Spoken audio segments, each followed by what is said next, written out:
Good morning বন্ধুরা, তোমরা সবাই কেমন আছো? আবার একটা নতুন ভিডিও নিয়ে চলে এসেছি। এখন বাজে সকাল প্রায় 7:30টায়।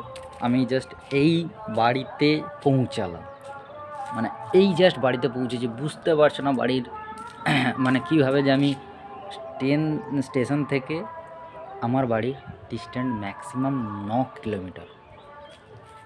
ম্যাক্সিমাম 9 কিলোমিটার আমার স্টেশন থেকে বাড়ি। আমি 9 কিলোমিটার হেঁটে হেঁটে এসেছি। তোমার ভাবতে পারছো না, 9 কিলোমিটার আমি হেঁটে হেঁটে এসেছি। কারণ কী বলো তো, আমি যে গাড়িতে এসেছি সে গাড়িটা অ্যাকচুয়ালি এখানে লেগেছে 5টে, ভোর 5টে। তখন অন্ধকার, জানো তো গ্রামের দিকে পরিবেশ অন্ধকারই থাকে, তখন না গাড়ি না কোনো কিছু পাবো।